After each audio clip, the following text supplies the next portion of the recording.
प्रेम सदा निस्वार्थ होता है। अब प्रेम का छलावा कैसे होगा, प्रेम का दिखावा कैसे होगा? हैं? यही कह रहे हैं ना कि ये इतना मानक अगर आपके पास है, इतना विवेक ईश्वर ने दे दिया है कि आप प्रेम के रहस्य को जान सकते हो। बहुत अगूढ़ है ना, बहुत अगूढ़ है, प्रेम को जानना बहुत अगूढ़ है। प्रेम इतना साधारण थोड़ी है कि हाथ मिला लिया प्रेम हो गया, है ना। जरा सा किसी ने आपका काम कर दिया और आपका लाभ हो गया, उससे प्रेम हो गया। लोग स्वार्थ को ही प्रेम समझ लेते हैं ना। संबंधों के पट पहने निकट जरूरत होती है ना। ये संबंधों के और इस प्रेम का की आड़ में केवल व्यक्तियों के स्वार्थ पूर्ति का एक माध्यम प्रेम बन गया है और बना लिया है लोगों ने। तो अगर आप ये जान सकती हो कि यह प्रेम वास्तव में निस्वार्थ प्रेम है, तो प्रेम ते प्रकट हो ही मैं जाना। प्रेम तो भगवान को प्रकट कर देता है।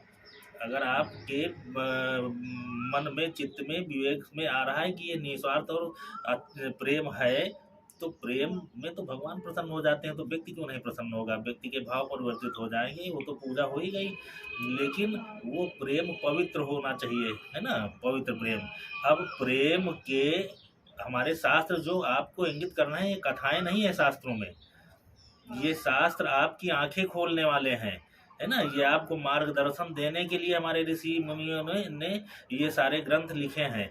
तो प्रेम का वहम तो नहीं है। जैसे शूर्पणखा है, तो भगवान राम के प्रति उसका भी तो प्रेम है, उसने कहा ना।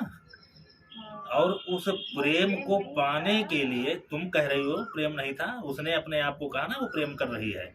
तो जब शूर्पणखा के प्रेम को तुम जान गई, अगर तुमको पता लग रहा है कि वो प्रेम नहीं है, तो इसका मतलब कि प्रेम को जान रही हो कि शूर्पणखा का प्रेम नहीं है।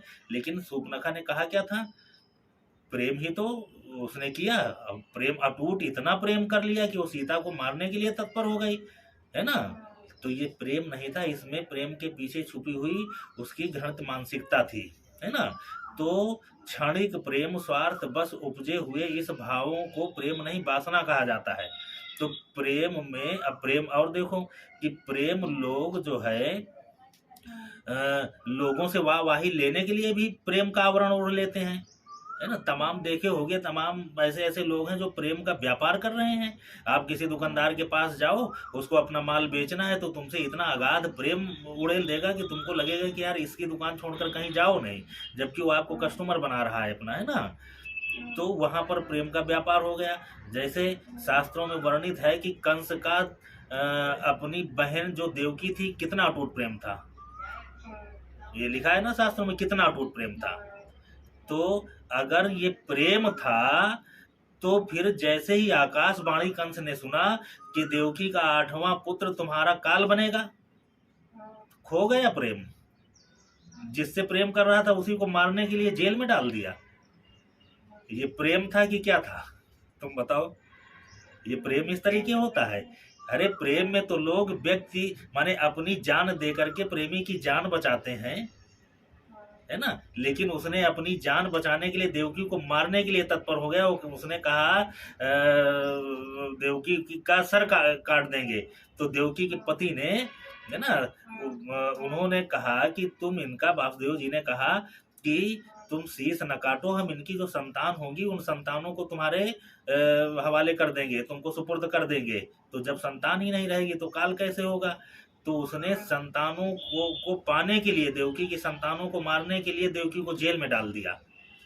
कितना बड़ा जघन्य अपराध वो प्रेमी कर रहा, जो अपनी बहन से अटूट प्रेम कर रहा था। और उसका प्रेम क्षण मात्र में, जैसे उसने अपने मृत्यु का कारण जाना, तो वो अपने उसी जिससे वो अटूट प्रेम कर रहा था उसी को मारने के लिए तत्पर हो गया। ये प्रेम होता है क्या? प्रेम में तो लोग अपने प्राण दे देते हैं, है ना। अरे यहाँ भी भी तो हो सकता था कि चलो मृत्यु तो सत्य है, कौन अमर रहा है, जब मरेंगे तब मरेंगे, लेकिन अभी तो हमारी बहन है, हम बहन से प्रेम कर रहे हैं, उसको मारना चाहिए था, मारने के लिए वो तत्पर होता, जेल में डालना चाहिए था। तो ये प्रेम था क्या? ये प्रेम का वहम था, ये प्रेम का वहम था। तो जैसे भाई भाई भाई बहन के प्रेम का वहम हो गया, वैसे प्रेमी प्रेमिका के प्रेम का वहम हो जाता है, पति पत्नी के प्रेम का वहम हो जाता है ना। इस वहम से अगर आप इसको जान करके और इस वहम से दूर होकर के प्रेम कर रहे हो, तो फिर प्रेम तो भक्ति है ही है, क्योंकि आपका निस्वार्थ प्रेम ही, चाहे व्यक्ति से हो चाहे भगवान से हो, जो निस्वार्थ प्रेम होता है वो कहीं ना कहीं साधना ही बन जाती है। जब आपका प्रेम अच्छा होगा, प्रेम जब निस्वार्थ होगा, तो आप गलत करेंगे नहीं, और जब आप गलत नहीं करेंगे तो फिर आपके कार्यों को अच्छा ही कहा जाएगा, और अच्छे कार्यों का परिणाम भगवान अच्छा ही देता है ना। तो अच्छे कार्य ही तो भगवान के कार्य होते हैं, जो अच्छे कार्य होते हैं वो भगवान के कार्य होते हैं। प्रेम कैसा होना चाहिए? प्रेम विभीषण तो भाई से कर रहा था, इसको क्या कहोगे? रावण ने विभीषण को लात मार करके निकाल दिया, लेकिन विभीषण ने क्या कहा? तुम पितु सरी से भले ही मोहि मारा, है ना। इसके बाद भी राम भजे हित नाथ तुम्हारा। तुम हमको चाहे लातों मारो, चाहे घर से निकालो, कुछ भी करो, लेकिन हे भैया, ये तुम्हारा भगवान राम के भजन करने से ही लाभ होगा। इसको ये प्रेम है कि कंस का देवकी के प्रति प्रेम है? कौन सा प्रेम है, तुम बताओ? विभीषण का प्रेम है ना, निस्वार्थ है ना।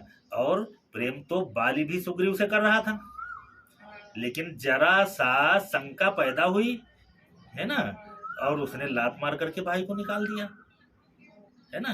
तो ये प्रेम, ये क्षण मात्र वाले भाई भाई के प्रेम, है ना। जरा सी बात हुई, जरा सी एक प्रॉपर्टी की लड़ाई आ गई, जरा सी कोई बात आ गई, भाई भाई का प्रेम खत्म, पिता पुत्र का प्रेम खत्म, पति पत्नी का प्रेम खत्म, प्रेमी प्रेमिका की कौन बात करे। तो ये प्रेम नहीं है ना। ये प्रेम के आड़ में अपनी जरूरतों को, अपनी जो स्वार्थ पूर्ति है, उनका माध्यम प्रेम बन गया है। ऐसे छलावा से दूर रहना चाहिए।